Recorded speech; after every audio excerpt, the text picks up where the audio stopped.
Hi, everyone, this is the Encyclopedia channel. The book that this program interprets for you is called The Single Trap. This is a new book for 2023. In chronological order, it covers all stages of love preparation, getting out of the singles, and managing the relationship. It is a relatively comprehensive love handbook. So, what to do to find the object? How can I be in love? How to manage the relationship between both parties? What's the secret to a lifetime of intimacy? After listening to this episode, I hope it will help you find your love and manage your relationship.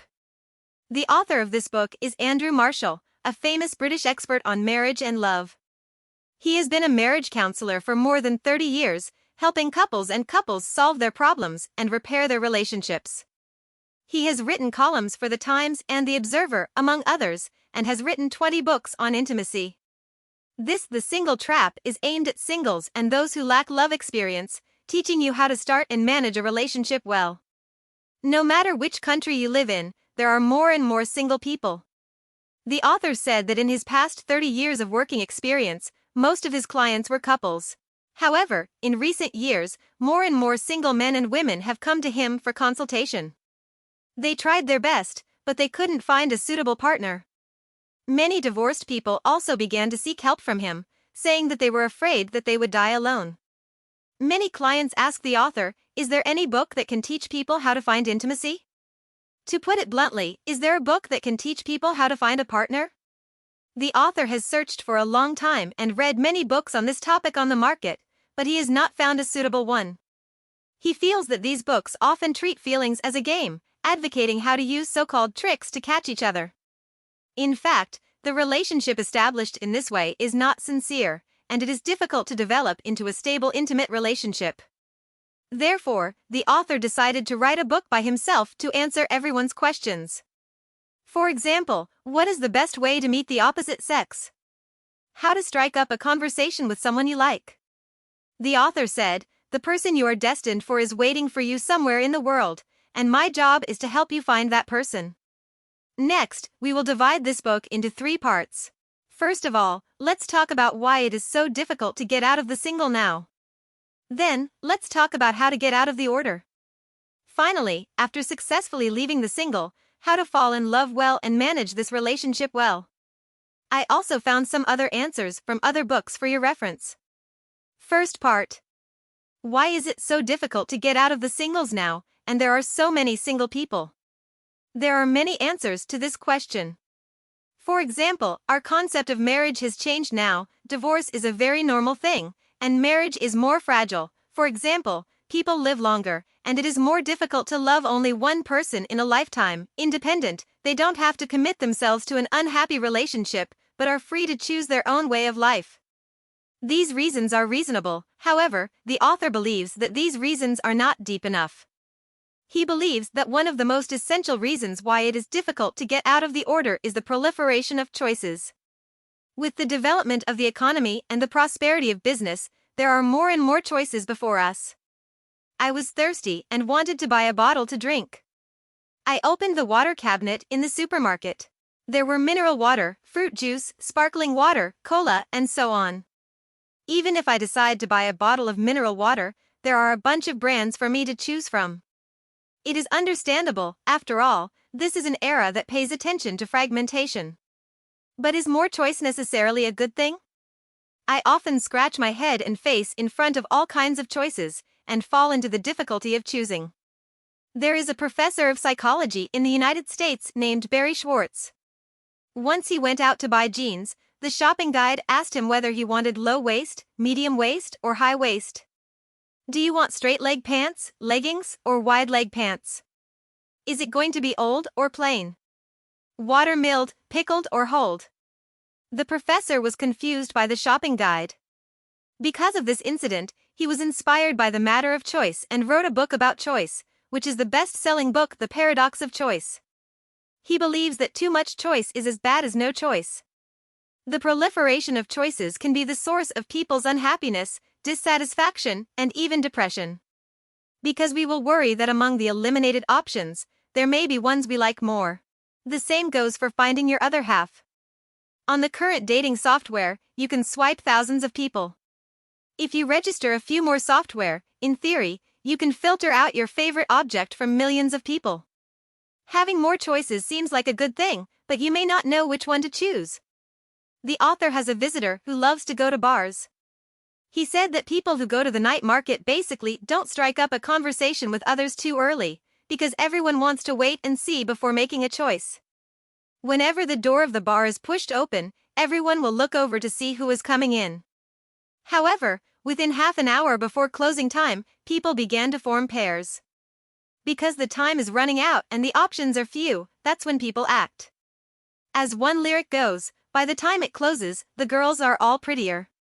In a way, today's dating apps are like singles bars, only they never close. When options are flooded, people assume there are better options out there. American psychologist Herbert Simon has studied how people make decisions. He found that people can be divided into two categories: maximizers and satisficers. Maximizers are perfectionists and are picky. When shopping, they shop around and make a decision after examining all options. Even if they have bought at home, they still can't help but wonder, if I go to a few more stores, will I find more satisfactory jeans? Satisfied people are just the opposite. If they find a suitable product, they will make a decisive choice instead of looking for a better value for money, and the shopping is over. Because satisfiers seek excellence, not perfection. When it comes to relationships, maximizers also like to comparing their date to their friend's partner, and their current partner to their ex. For them, choosing to marry someone also means missing someone more suitable. In contrast, the goal of the satisfier is almost, and it is rare for this mountain to look at the high mountain, and it is easier to establish a stable relationship. When it comes to love, most of us are neither maximizers nor satisfiers, but somewhere in between. You can adjust your status to be a satisfier at the beginning of a relationship, so that you can avoid impulsive rejection and miss out on a suitable potential partner. We just said that the proliferation of choices makes it difficult to get out of the singles, but on the other hand, it is difficult for many people to get out of the singles because the scope of communication is too narrow, and they don't know any opposite sex, so they have no choice. Why is it so difficult to meet new people of the opposite sex? The author believes that this is because our lifestyles have changed. Many people scoff at love thinking that it is important to improve themselves and start a career. The complaints about love thinking reflect the current popular social concepts to a certain extent. In our current culture, there is an emphasis on autonomy, freedom, and personal achievement. It seems that spending time and energy on love is not as important as spending time on work and career. People have become alienated from each other, and many people are not interested in various social activities. On weekends, I may go out to eat with a few close friends and family members, and stay alone the rest of the time, so naturally it is not easy to get out of the order. In short, the reason why there are more and more single people now is because of the proliferation of choices on the one hand, and changes in social concepts and lifestyles on the other. A single life is normal, and one can live a contented and happy life alone. However, the author of this book encourages people to fall in love. He believes that people have social attributes and need to find a partner to live with. Family affection and friendship cannot replace love. When we suffer from unsatisfactory life, a loving, warm, and harmonious relationship between the sexes is the best safe haven. Getting along with our lovers can also help us understand ourselves better and make ourselves better people. Next, let's talk about how to get out of the order. The author teaches us some social skills in the book. Let's go on.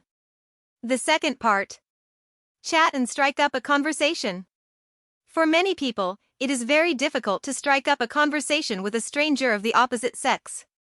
Even if they have the courage to strike up a conversation, they don't know what to talk to, and they get embarrassed after saying hello. How can I successfully chat with people? The book gives us some tips. The secret to having a conversation with a stranger you just met is to reveal a little bit more about yourself to plant the seeds for a long conversation to follow. For example, if you are a teacher and someone asks you what you do, don't just answer, "I am a teacher," and then be silent. Don't be a topic stopper, talk more, such as telling the other party the subjects and grades you teach. Such information can provide a topic entry point, allowing the other party to ask more questions and get to know you better. You can also imitate the other person's language. If the other person is a teacher and calls your students children, you can use the same words. This will avoid creating obstacles in the conversation and bring the distance between you closer. Furthermore, ask the other person more questions. You definitely don't want the other person to think that you are an egomaniac who just wants to talk about yourself. Therefore, when chatting, you should not only reveal your own information to the other party, but also start a conversation around other people's information from time to time. You can also pay more attention to your body language when chatting. You can lean your body slightly towards the other person to show that you are interested in the other person. But be careful not to get too close, so as not to infringe on the other person's personal space. You can strike the same pose as the other person, which can enhance the intimacy of both parties. If you start a conversation with the other person, you can nod from time to time. Nodding is not only a sign of encouragement, it also shows that you are immersed in what the other person is saying. Blinking can also create a romantic atmosphere. Normally, we blink every 2 to 3 seconds. If you slow down your blinking speed a little, it will make you look a little sexier. Now, if you have asked for the contact information of the other party through striking up a conversation, then what should you pay attention to when asking the other party out for the first time? Many people will choose to ask each other to a high-end Western restaurant, or to a concert. This seems to have a very stylish atmosphere, but the author does not recommend that we do so. Doing so may put pressure on the other party, and if the first date is scheduled for too long, there will be no intersection with the other party, and it is not easy to end early. The authors suggest that when you go out on a first date, schedule small events, such as a simple cup of coffee. Spend half an hour or an hour first to see if you can chat with each other. If you can chat well, after drinking coffee, you can arrange another activity, such as going to dinner or going to the movies. If there is really no intersection, you can end it early after drinking coffee. Sometimes, getting along for a short time makes it easier for both parties. When dating, you can also arrange appointments according to each other's financial situation and take turns paying the bills. This is fair and reasonable and will not burden each other. Well, if you already have one or several ambiguous partners through chatting up or introduction by friends, how should you choose? At this time, people's methods of making choices can be roughly divided into 2 categories. One is based on intuition, and the other is based on data. However, the authors believe that neither method is reliable enough. Let's talk about intuition first. The author believes that it is often not realistic to judge whether each other is suitable or not just by falling in love at first sight or having a short conversation if you believe too much in the intuition of love. The book tells a story about Coca-Cola, saying that the Coca-Cola company once wanted to change the beverage formula. After the taste test, the new formula got a higher score than the original formula and passed the test. However, the promotion of the new product failed completely, and consumers did not buy it. Coca-Cola had to reactivate the previous formula, and the company paid a huge cost. Where is the problem? It turned out that the people who tried it only drank a small amount of the new formula, which is sweeter and therefore tastes better. But consumers don't just take a sip of Coke at a time, they finish a can. In this case, the new formula tasted too sweet. You see, love is not the same.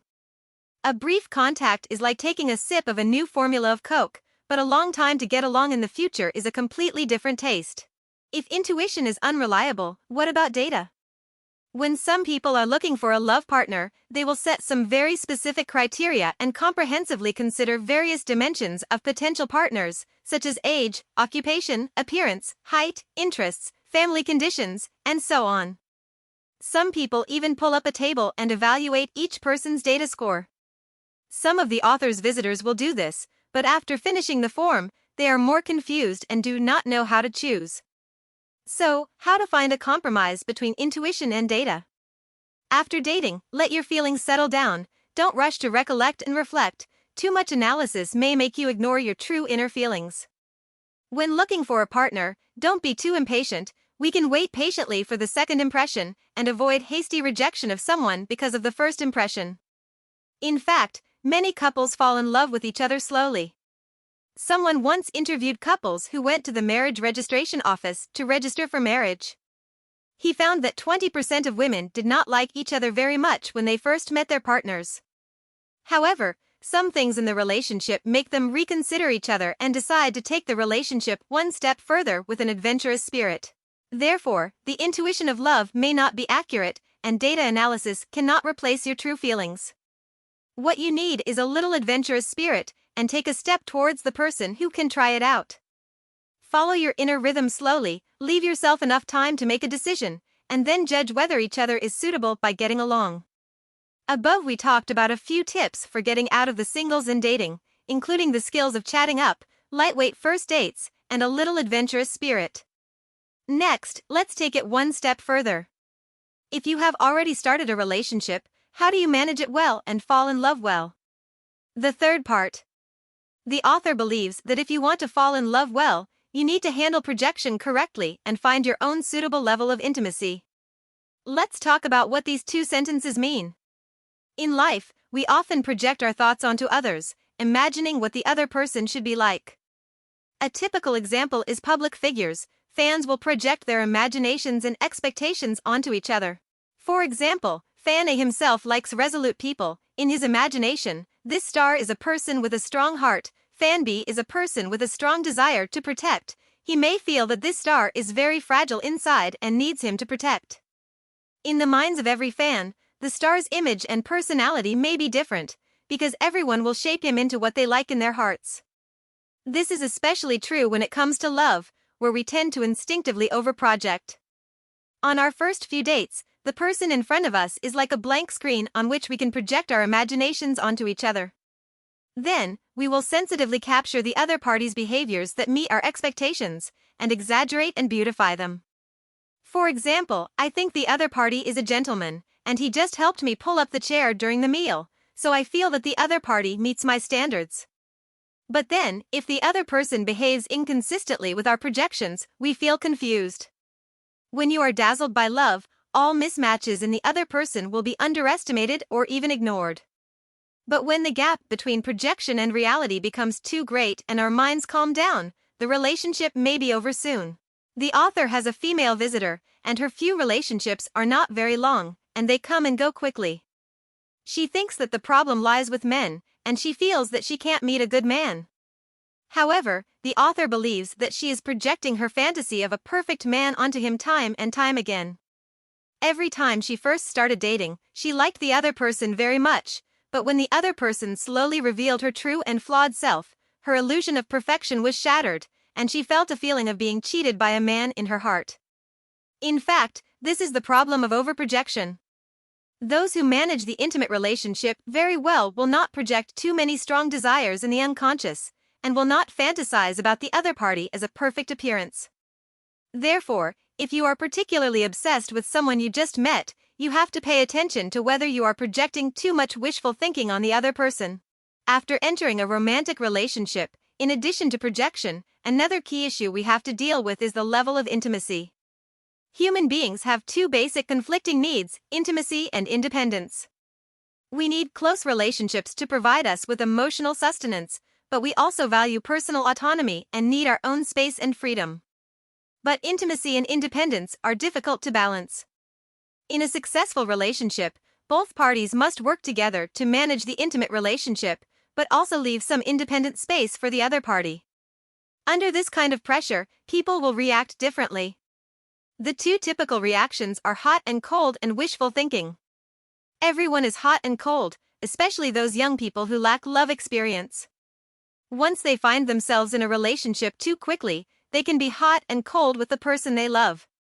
The author said that he was such an avoidant attachment before, and the typical performance was that he was hot and cold towards his partner. He was hurt in childhood, not easy to trust others, likes to keep a distance from people, and has reservations in intimate relationships. While he wants to hold his partner in his arms, he is also afraid of being hurt and losing his personal independence in love. It feels like an irrational fear that you're going to be eaten up, he said. The opposite of hot and cold is wishful thinking. I don't know if you have ever had such an experience. You are very involved in a relationship, but the other party is very cold. The book gives a series of questions to detect whether you have fallen into a wishful thinking relationship mode. Like, do you fall in love easily and commit, even if you're not sure what the other person thinks? Are you there when your lover needs it? When you hear negative news about your romantic partner, is your first instinct to think it's not that serious? When you are in a bad mood and want to talk, will your lover avoid you on purpose? If your answer is mostly yes, then in a relationship, you may easily become that wishful thinking person. This means that in a relationship, you give up your own needs in order to meet the needs of the other person. Excessive clinging can also cause pressure on the other party. In fact, in a relationship, apart from the passionate period of falling in love at the beginning, no couple wants to stay inseparable for 24 hours. If you spend the weekend together, it's okay to separate during the week. If you live with your partner, when you feel that you need to be alone, it is best to go out of the house to participate in some activities. Don't stay at home and keep facing your mobile phone, computer, or ignore each other, so that the other party may think you are very cold. In addition, frank communication between lovers is very important. You want to give honest feedback to the other person. A short dialogue is fine, like "I just want you to know that I like you, but sometimes I can be too impatient. So if I am too clingy, you must tell me, or I enjoyed it when you had me over for dinner on Sunday night. But sometimes I need to work overtime." There is no standard balance between independence and intimacy. The author has met couples who stick together all the time, and others who go nuts if they can't leave their partner once in a while. Therefore, each couple must find the level of intimacy that suits them in order to get along comfortably and for a long time. The final chapter of the book is called The Rhythm of Intimacy. In fact, there is no standard rhythm for intimacy. Everyone has a different rhythm from acquaintance, love to marriage. However, the authors propose 2 key time points, namely 3 months and 18 months. The author found that in the 3rd month or so of love, many couples will experience cracks in their relationship, and both parties will begin to discover each other's problems. Someone once did a survey of some couples, and they wanted to know the difference between the couples who were stable and the couples who broke up soon. The most important difference, they found, was how much self-disclosure couples were dating. In fact, humans are very good at identifying hypocritical people, and those who are more frank and honest are more likely to develop stable relationships. And those who are wary or put on airs will find it difficult to continue developing with each other. A second finding by the researchers was that couples who were in a stable relationship had more fights than those who were in a flash relationship. Why is this? The author believes that if you want to maintain a long-term romantic relationship, it is very important to be able to handle conflict correctly. Some people feel that it's okay to bear with it, or deliberately avoid conflicts, which instead leads to more and more problems, which eventually erupt and lead to a breakup. Therefore, in the first 3 months of the relationship, if any problems arise, communicate frankly and solve them in time. Don't get so wrapped up in love that you turn a blind eye to a problem that arises and put it aside, as it could lead to more serious conflict in the future. 3 months is enough time for 2 people to establish a relationship. When they reach the 18th month, the relationship can be said to be relatively stable. Because when we first confirm a relationship with a person, it is easy to appear in a state of obsession, that is, the infatuation period. During this time, you may have the other person on your mind every day. But the infatuation will not last forever. Some people may not be so excited after 3 months, and some people's infatuation period can last until the 18th month. After that, infatuation will gradually transform into attachment, and unlike obsession, attachment relationship can last a lifetime. After reading this, do you have a question in your heart? If you want to maintain an intimate relationship that lasts for decades, is there any secret? Regrettably, the content of the last chapter of the book The Single Trap is over here, and I can't answer my question. Fortunately, we found some answers in other books about intimacy. There is a marriage expert in the United States named John Gottman. He has a book called 8 Dates of Love. In the book, the secret is to set aside a fixed time to concentrate on being with your lover as the most important thing in life. And maintain curiosity about your lover. He believes that the cornerstone of an intimate relationship is mutual respect, empathy, and a deep understanding of each other. Once you stop communicating, intimacy is difficult to maintain. So, make it a habit to ask your partner questions, invite your partner to have deep conversations, and open up and share your feelings. To make the conversation go deeper, you can ask questions such as "How are you feeling?" and "How would you like to solve the problem?" You have to tell the other party, I'm listening to you, I want to know how you feel, and at the same time express your tolerance, understanding, and empathy, such as saying to the other party, I can understand you, you must feel very disappointed, no wonder you're so angry, and so on. He believes that in-depth dialogue with your partner is the key to promoting intimacy, and it is never too early or too late to communicate. At this point, the reading of this book is over. We talked about the reasons why it is difficult to get out of the singles nowadays, some tips for getting out of the singles, and the 2 keys to a good relationship. In addition to these contents, the book also discusses some other issues, such as how the original family will affect a person's love style, how to get out of the shadow of broken love, and so on. If you are interested, you can also read the original book. In addition, in the book The Single Trap, the author said this sentence: sometimes, when we learn to let nature take its course and know how to live with the situation, love will come to us inadvertently.